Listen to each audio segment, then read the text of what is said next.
परभणीमध्ये घडलेल्या हिंसाचारामध्ये पोलिसांना मारहाण करण्यात आली, पोलिसांच्या वाहनांची तोडफोड करण्यात आलेली आहे।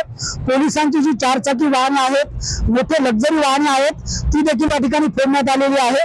मी स्वतः कॅमेरामॅनला विनंती करेल की या गाडीमध्ये जाऊन जमावाने कशी तोडफोड केलेली आहे ते एकदा दाखवा। खरं तर परभणीमध्ये काल जी घटना घडलेली होती त्यानंतर अचानक आज सकाळी निदर्शने सुरू झालेली होती आणि या निदर्शनादरम्यान अचानक जमावामध्ये हिंसक या ठिकाणी वातावरण निर्माण झालं आणि त्यानंतर शहरामध्ये जाळपोळ करण्यात आलेली होती, तोडफोड करण्यात आलेली होती आणि या सगळ्या जमावाला रोखण्यासाठी पोलीस दलाने मोठे प्रयत्न केलेले होते। या सगळ्या घटनेमध्ये 7 ते 8 पोलीस कर्मचारी जखमी झालेले आहेत। त्यासोबत पोलीस उपाधीक्षकांना देखील या ठिकाणी दगडांचा मारा पडलेला आहे, त्यामुळे त्यांच्या पायाला इजा झालेली आहे।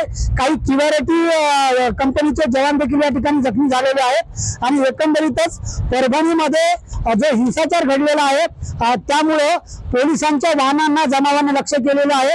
मात्र आता जिल्हाधिकाऱ्यांनी संचारबंदी लागू केलेली आहे आणि या संचारबंदी दरम्यान पोलिसांनी आता पुन्हा एकदा शहरामध्ये शांतता प्रस्थापित होण्यासाठी या ठिकाणी प्रयत्न सुरू केल्याचं आपल्याला पाहायला मिळत आहे। संदीप नागरे, साम टीव्ही न्यूज, हिंगोली।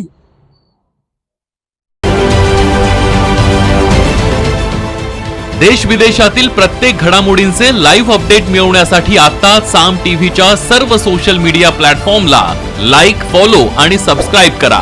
तसंच सर्व नोटिफिकेशनसाठी बेल आयकॉन प्रेस करायला विसरू नका।